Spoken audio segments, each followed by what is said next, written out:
Kira ceritain dong tentang progresnya, kesehatannya seperti apa, progres perkembangannya seperti apa setiap hari. Iya, seperti aku ngomong udah more better gitu. Kalau buat apa namanya daya ingat masih dia diperlakukan dengan apa namanya yang tidak menghormati ibu.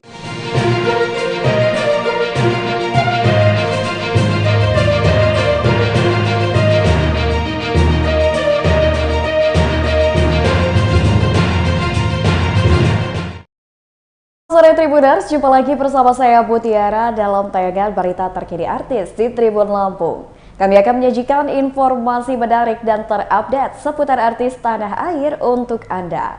Dan inilah berita terkini artis Tribun Lampung selengkapnya. Tak diberi restu orang tua Aldila Djelita, Indra Bekti enggan menanggapi. Presenter Indra Bekti kembali menikahi Aldila Djelita usai bercerai sejak April 2023 lalu. Saat itu pernikahan Indra Bekti dan Aldila Djelita berakhir dengan perceraian di Pengadilan Agama Jakarta Selatan. Indra Bekti menikahi lagi Aldila Djelita di kawasan Kebayoran Baru Jakarta Selatan pada 25 Agustus lalu. Namun pernikahan itu justru tak direstui oleh orang tua Aldila Djelita. Soal tidak ada restu orang tua saat menikah lagi dengan Indra Bekti, Aldila Djelita memilih diam dan enggan menanggapi. Saat ini Aldila Djelita ingin fokus melanjutkan biduk pernikahannya bersama Indra Bekti yang sempat kandas.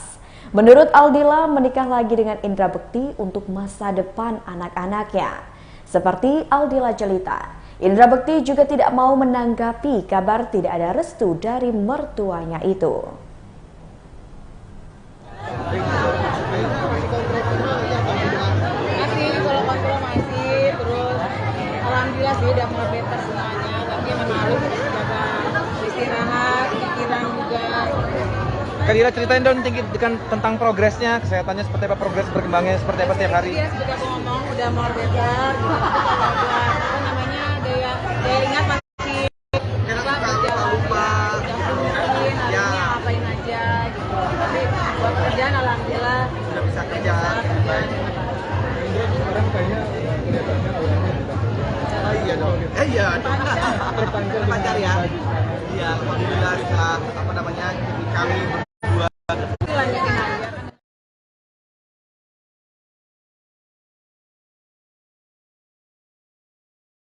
Kabar selanjutnya datang dari artis cantik Amanda Manopo beradegan ekstrim dalam film horor terbarunya. Film Indigo menjadi debut Amanda Manopo dalam genre horor. Kembali ke layar lebar, Amanda Manopo memberikan totalitas acting yang maksimal saat memerankan karakter Zora yang memiliki kemampuan indigo. Bahkan di film horor arahan sutradara Rocky Soraya itu, Amanda Manopo ditantang menjalani adegan ekstrim. Amanda juga tak khawatir saat menjalani pengambilan gambar adegan ekstrim karena keamanan dijaga dengan baik. Bahkan Amanda ingin melakukan improvisasi adegan yang lebih ekstrim lagi, namun dicegah karena terlalu berbahaya.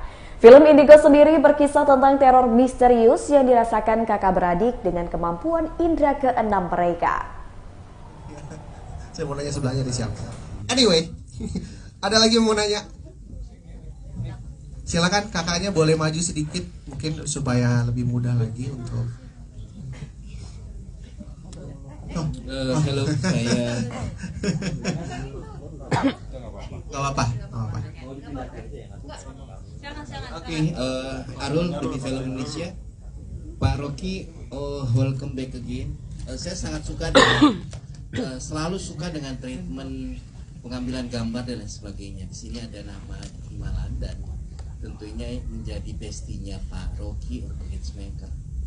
Ada beberapa gambar yang beda Pak dari beberapa film sebelumnya. Ada angle pengambilan gambar yang beda dan cukup sulit pada saat menaruh Amanda di Rasuki dan kemudian close up yang dilakukan oleh entitas dari sebelumnya ke Amanda. Dan saya setuju totally layer dari actingnya Amanda semakin improve ya, dan tentu saja sebelum Kayaknya saya dari sebelumnya udah bagus deh Amanda. ya Kalau nggak saya pakai. Ya saya makin memuji gitu loh Amanda.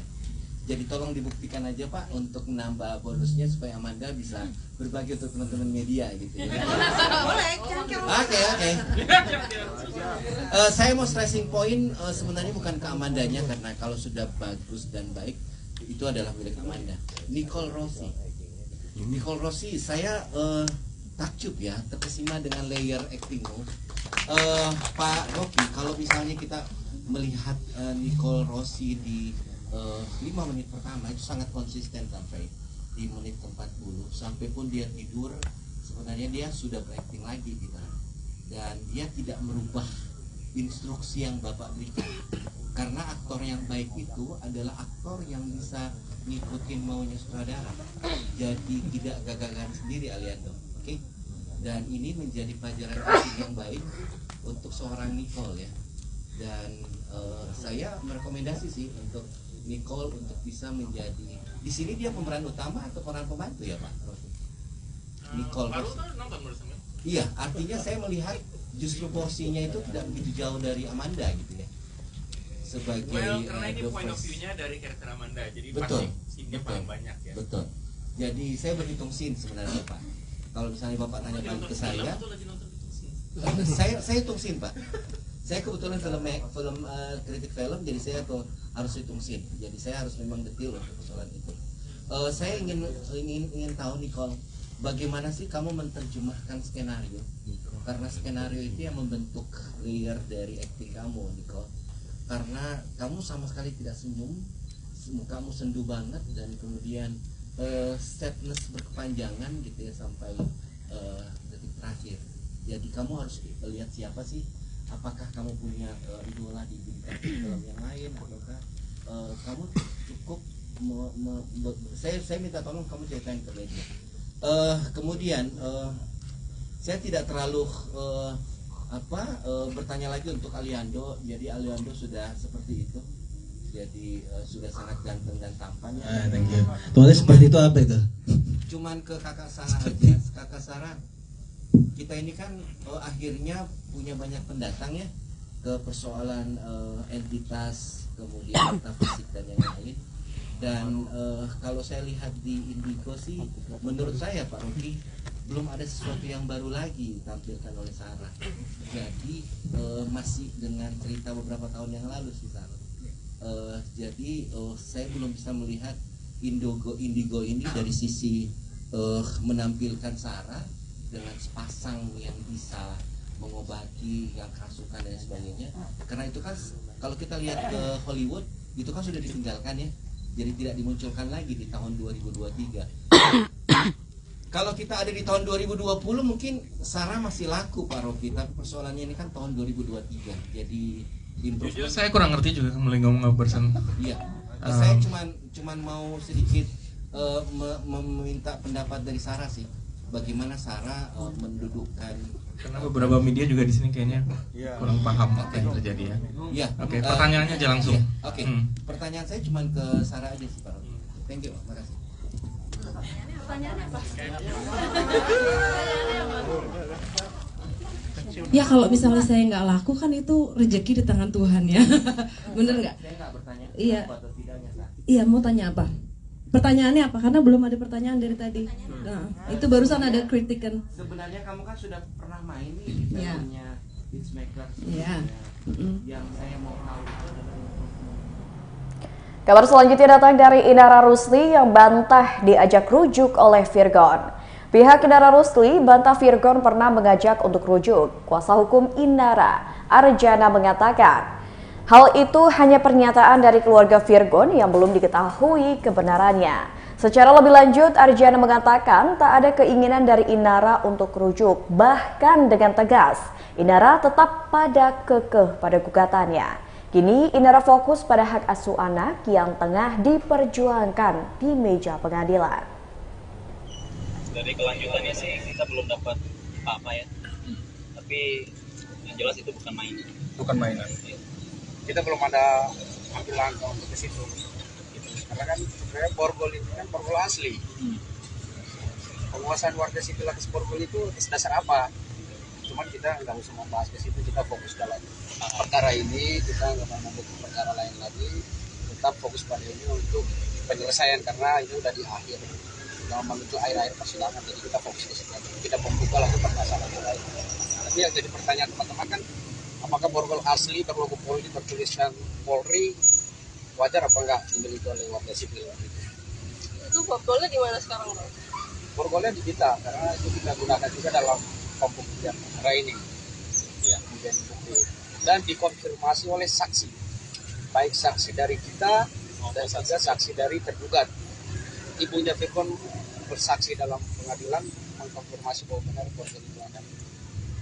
Bang, untuk komunikasi Firgon sama anak masih lancar, Bang? Komunikasinya sampai sekarang masih lancar dan Ibu Inara tidak menutup akses. Bahkan sore ini juga ada pertemuan.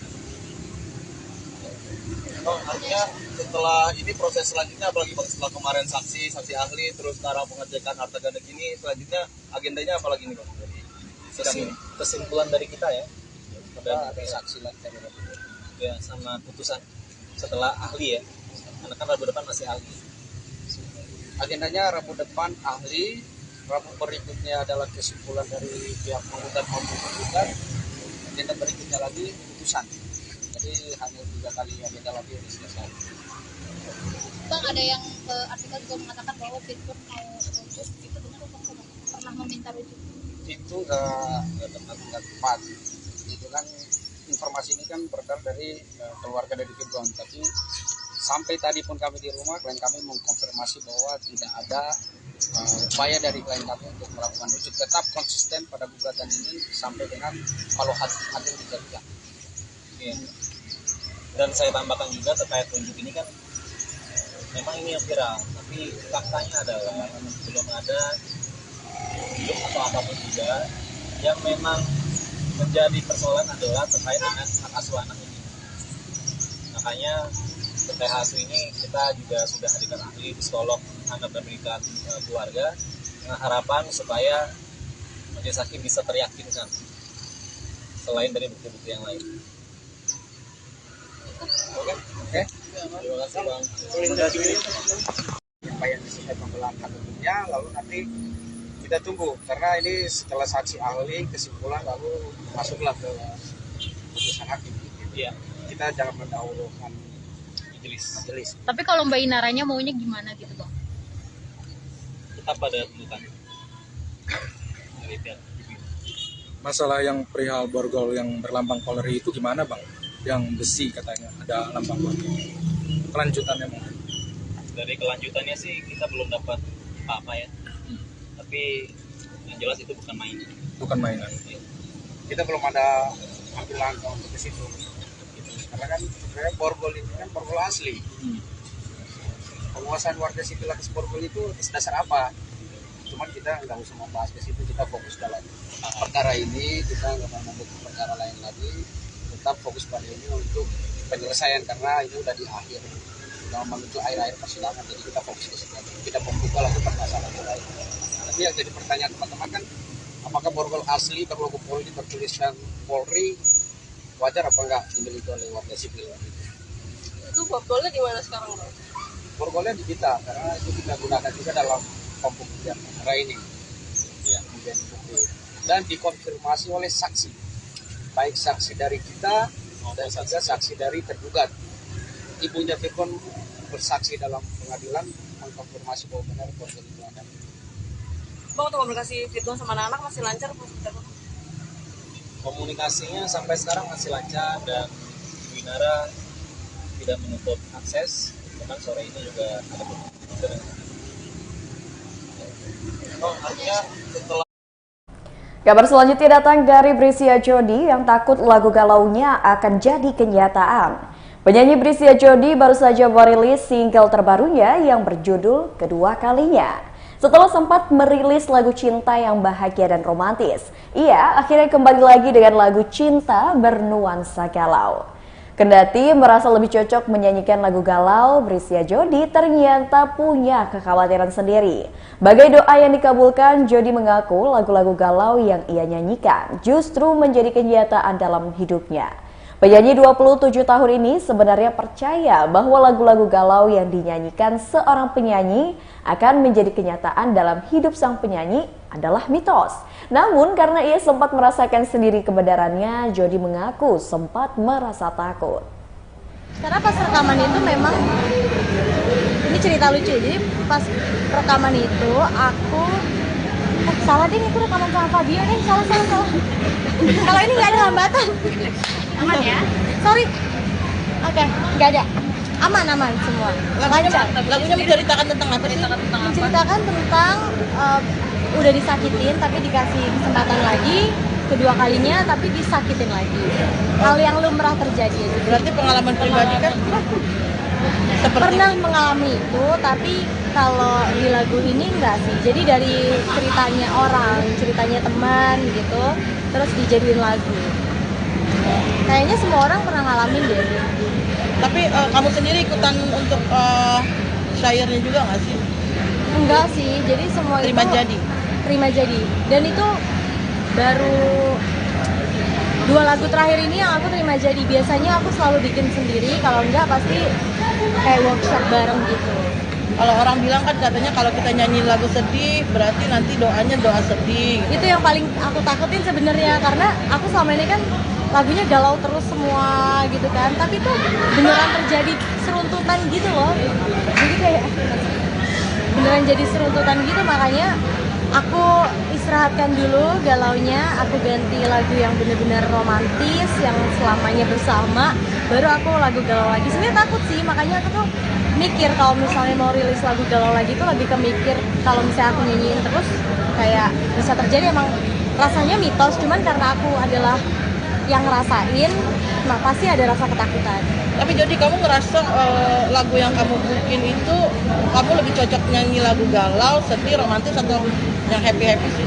Kalau aku galau sih, makanya kan dulu aku dijulukin sampai sekarang mungkin ya Queen of Galau lah Indonesia. Jadi kalau ratunya itu princess, bawahnya Queen apa sih? Princessnya tuh aku yang galau-galau. Nah, ini seniornya nih yang ratu galau tuh ibaratnya Teh Ocha gitu. Dulu tuh sering digituin. Tapi kenapa memilih untuk galau lagi? Karena memang pasar di Indonesia lagu galau. Dan banyak yang relate aja sih dengan lagu-lagu galau. Jod, ini kan lagunya kan kamu terima jadi ya. Mungkin dari kamu sendiri ada kurasi sendiri nggak sih? Nggak semua langsung kamu terima gitu, ada dari koreksi dari kamu, ada nggak sih? Pasti. Jadi karena aku biasa menciptakan lagu sendiri, jadi kalau misalnya dari label aku mengajukan beberapa lagu dari pencipta lagu, aku kadang nggak bisa langsung terima, karena ibaratnya dari 20 lagu mungkin hanya aku bisa terima 1 atau bahkan nggak sama sekali, karena aku cukup idealis dalam bermusik. Tadi kan kamu katanya 20 lagu nih. Kalau saat nanggung kamu pernah lupa lirik nggak sih dari semua single kamu itu? Kan yang dibawain cuma 7 kalau misalnya nyanyi. Sering lupa lirik, jadinya selalu punya tim yang bawa liriknya. Kalau enggak, aku lihat dari mulutnya timnya itu. Kadang aku tuh aku suka blank gitu loh kalau di panggung untuk lagu-lagu tertentu lah. Tapi ya lancar-lancar aja kan, penontonnya nyanyi bareng, jadi tinggal gitu. Antisipasinya seperti apa sih blanknya gitu? Iya. Kenapa bisa blank?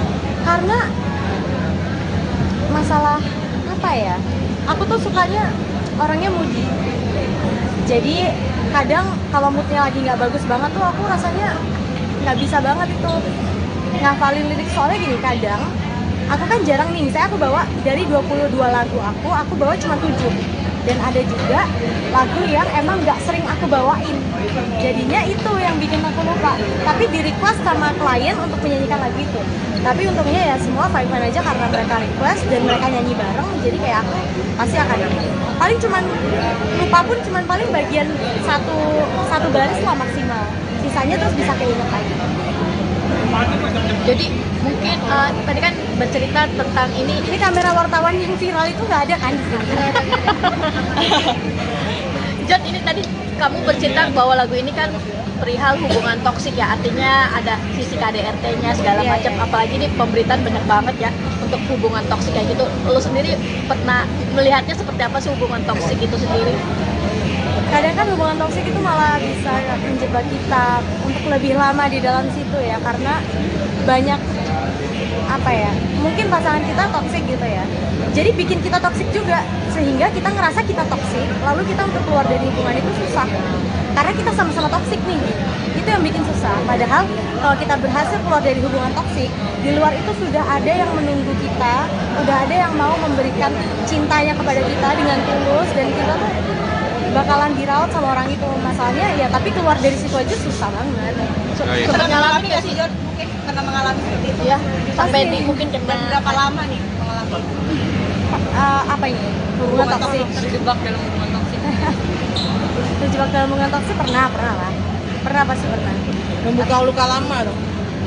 Enggak sih, nggak kepikiran lagi karena sekarang udah bahagia banget. Jadi aku ngerasain banget dari pengalaman aku yang toksik itu, jadi ngerasa oh ternyata kalau misalnya aku keluar dari hubungan toksik tuh masih ada orang baik gitu. Karena kalau udah di hubungan toksik mikirnya semua orang kayak pasangan kita gitu. Pasti nanti kalau aku pergi sama orang lain atau aku pacaran sama orang lain pasti juga toksik juga, gitu-gitu sih yang bikin kita stuck di hubungan toksik. Berapa lama sih, Jon? Ya, kabar terakhir diduga sang suami selingkuh Hana Hanifah mantap bercerai. Hana Hanifah memutuskan untuk menceraikan suaminya Randy karena kedapatan selingkuh. Padahal pernikahan mereka baru saja berlangsung 1 bulan. Hana Hanifah memergoki Randy kembali menjalin hubungan dengan mantan kekasihnya. Ia tidak menyangka pernikahannya hanya seumur jagung. Ia memergoki perselingkuhan suaminya sepulang mereka ibadah umroh. Ada pokoknya.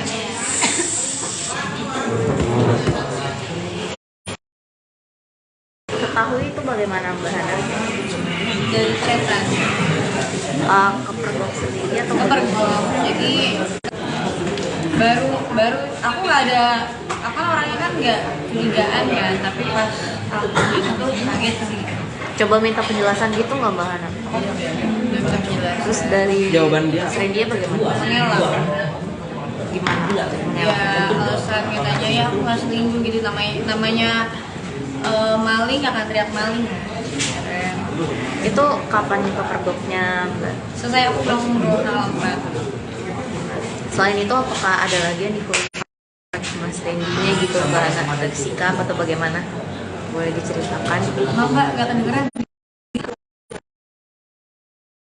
Apakah ada lagi Mas Randy yang bikin akhirnya Mbak Hana menggugat cerainya? Ada kayak satu adanya pengancaman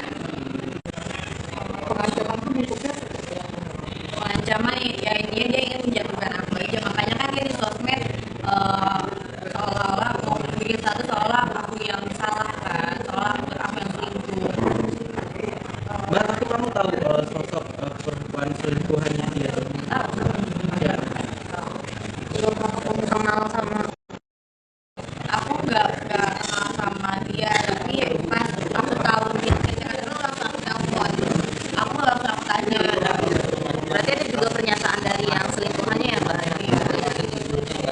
Gimana Mbak pernyataannya? Ya pernyataannya dari selingkuhannya itu dia nggak mau. Udah bulan jalan.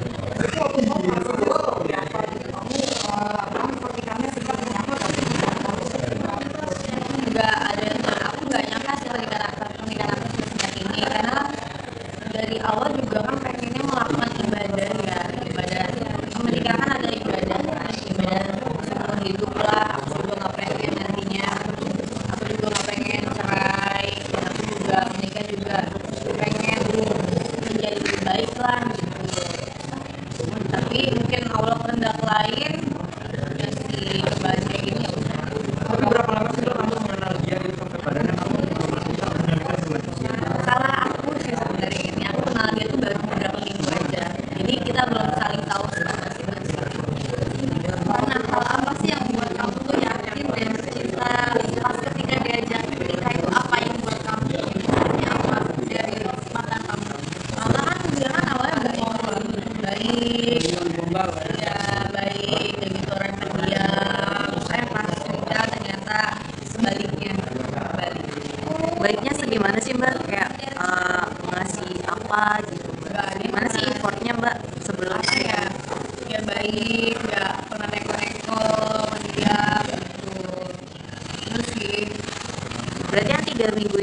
keluarganya juga atau bagaimana Mbak? Ada perkenalan sama keluarganya.